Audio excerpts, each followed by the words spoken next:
मित्रों, मैं आशुतोष देवलिया संपूर्ण आनंद स्वागत करता हूं अपने चैनल महाविद्या तंत्र साधना में।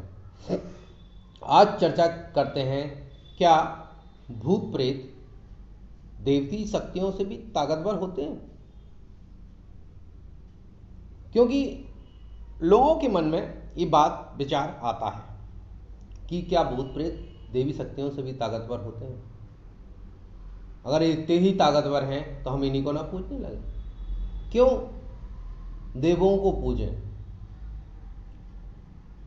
बने रहिए वीडियो में अंत तक, आपको इस बारे में काफ़ी नॉलेज हम देने वाले हैं आज। एक्चुअली जब कोई व्यक्ति प्रेत बाधा से ग्रसित होता है या उसके ऊपर तंत्र प्रयोग किया जाता है, कोई तांत्रिक देवता का प्रहार किया जाता है, तो वो उससे बचने के लिए साधना शुरू करता है।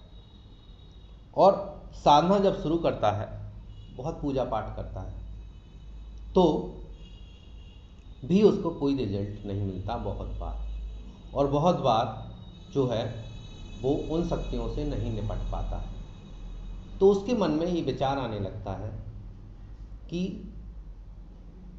कहीं ये चीज़ें बहुत ज़्यादा ताकतवर तो नहीं, ईश्वर से ही ज़्यादा ताकतवर तो नहीं, ये कहीं यही तो नहीं है ईश्वर, सभी तंत्र मंत्र वाले तांत्रिक ज़्यादा ताकतवर तो नहीं। ईश्वर ही सर्वमान श्रेष्ठ है, सर्वमान ताकतवर है, सर्वशक्तिमान है। अब ये क्यों ताकतवर है? सिंपल सी बात है। आप विधायक जी से लड़ सकते हैं, आप सांसद जी से लड़ सकते हैं, लेकिन आपको उनसे लड़ने के लिए उनके जैसा ही ताकतवर होना पड़ेगा। भारत अमेरिका पे आक्रमण नहीं कर सकता, चाइना से भी निपटने में दिक्कत होगी। तो शक्ति की दुनिया का सिद्धांत सीधा साधा है, जो ज्यादा शक्तिशाली होगा वो जीतेगा। वैसा ही इस दुनिया में बात चलती है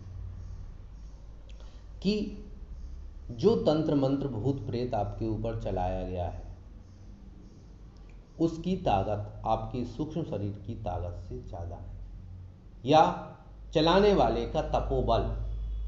सब कुछ तपोबल पे निर्भर करता है। रावण बना था तो तप से बना था।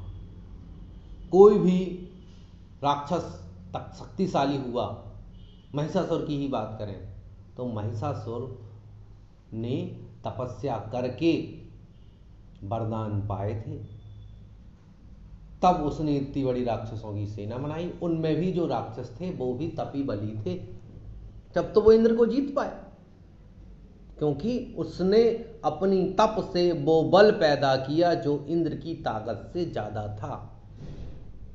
तभी वो इंद्र को हरा पाए, तभी उसके लिए स्पेशल भगवती को जन्म लेना पड़ा, अवतार लेना पड़ा। ऐसे ही विष्णु भगवान को अवतार लेना पड़ा रावण को मारने के लिए। क्यों? वो तप का बल था जो रावण, विभीषण और कुंभकर्ण ने तपस्या करके वरदान प्राप्त किए थे, और वो चीज प्राप्त की थी जिसको बोलते हैं शक्ति। तो सिंपल पुराणिक कॉन्टेक्स्ट देने का मतलब ही यही है, नए कॉन्टेक्स्ट में भी वही है। आपका तपोबल ही सब कुछ निर्भर करता है। आप तप से आगे बढ़ेंगे, जितनी ज़्यादा आप साधना करते जाएंगे उतनी ही ज़्यादा शक्तिशाली होते जाएंगे। तो भूत प्रेत ने भी साधना की है, या उनको दूसरे ने साधना करके शक्तिशाली बनाया है। साधना करी, भोग दिया गया, बलि दी गई, कुछ भी किया गया, वो शक्ति आपके पास उसी तपोबल से आई है। तो जितने तपोबल से आई है उससे ज्यादा तपोबल आपको देना पड़ेगा। कभी कभी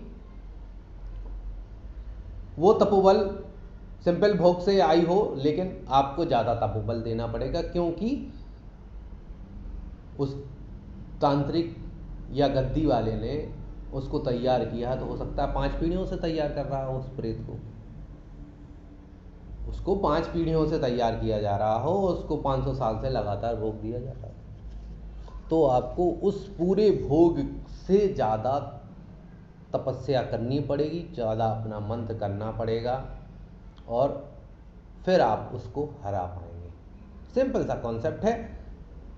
ज़्यादा आप हवन कीजिए, तर्पण कीजिए, मार्जन कीजिए, आपके मंत्र में ताकत आएगी। बलि कीजिए, सतोगुणी बलि कीजिए। उसने तमोगुणी, हो सकता है उसने तमोगुणी बलि से भेजा हो, यहाँ तमोगुणी तो छोड़ो, रजोगुणी से ही भेज दिया हो। बलियाँ रजोगुणी होती हैं, मेन तपस्सु बलि रजोगुण में आती है। कितनी भी तमोगुणी तो और नीचे चली जाती हैं, रजोगुण में आता है। तो पशु बलि से भेजा हुआ, आपको मुकाबला करना है। उसने एक पशु बलि करी, आप 108 नींबू की बलि करी, 108 अनारों की बलि की थी। किसने आपको रोका है कि सतोगुण से आप बलि नहीं कर सकते हैं? सतोगुणी बलि नींबू है, जायफल है, कद्दू है, भूरा कद्दू, अनार है। तो ये सब चीजें करके आप कंटिन्यूअस अपने मंत्र को ताकतवर कर सकते हैं। मंत्र तो छोड़िए, नाम का मुकाबला नहीं कर पाते हैं लोग। अष्टोत्तर सतनाम, राम नाम छोड़ो, अष्टोत्तर सतनाम को, राम नाम का मुकाबला नहीं कर सकते। करना होगा आपको, उसका जप करना होगा, कंटिन्यूअस जप और हवन, कंटिन्यूअस जप और हवन, तर्पण, मार्जन, ब्राह्मण भोज, ये सब चीज़ें करनी पड़ती हैं, तब उसके अंदर पावर आती है। अष्टोत्तर सतनाम है, बगलामुखी करिए, 5000 के ऊपर जैसे ही निकलता है वैसे ही उसकी पावर कई गुना बढ़ने लगती है, फिर उसका मुकाबला संभव नहीं होता है। साधारण शक्ति उसका मुकाबला नहीं कर पाती, साधारण तंत्र मंत्र उसका मुकाबला नहीं कर सकता। फिर असाधारण कोई क्रिया करे, बहुत ज़्यादा 5-5 लाख जप करके आपके ऊपर भेजे तो बात अलग है, उसने ज़्यादा मेहनत करी है या उसका तपोबल ज़्यादा है, तो फिर आपको ज़्यादा करना पड़ेगा। लेकिन 5-10 हज़ार के ऊपर ये सब चीज़ें बहुत ज़्यादा एक्टिव होने लगती हैं, फिर उसका मुकाबला करना संभव नहीं होता है। तो सीधी सीधी बात है, अगर किसी ने 1 मीटर लंबी लाइन खींची है तो आपको 110 सेंटीमीटर की लाइन खींचनी पड़ेगी। आप समझ लीजिए, बस सीधा सीधे बात, किसी ने 1 लाख का जप करके भेजा है तो आपको 1.5 लाख का जप करना पड़ेगा। किसी ने 1 नींबू की बलि दी है तो आपको 5 की देनी पड़ेगी। किसी ने बकरे की बलि दी है तो आपको हो सकता है 1000 नींबू की बलि देने पड़े, हो सकता है दीपदान ज़्यादा करना पड़े आपको, 36 दीपदान में काम ना चले तो 360 दीपदान करना पड़े। दीपदान भी एक मेथड है, हम इसके बारे में भी वीडियो बनाएंगे, पूरा दीपदान के मेथड के बारे में भी वीडियो बनाएंगे। तो आपको उस ऊर्जा से ज़्यादा ऊर्जा आपको देनी पड़ेगी, तब आप उस क्रिया को काट पाएंगे और आप बलशाली हो पाएंगे। सिंपल सा फार्मूला है, तप जप से बड़ा कुछ भी नहीं है। शक्तिशाली अगर आप अपनी आत्मा को बनाना चाहते हैं, तप करते रहिए, जप करते रहिए, हवन तर्पण मार्जन करते रहिए, जिससे क्या होगा, आपका तपोबल इंक्रीज होगा और आप इन सब शक्तियों से आसानी से निपट पाएंगे। जय माई की। आपको वीडियो पसंद आए हो, लाइक कीजिए, सब्सक्राइब कीजिए, शेयर कीजिए।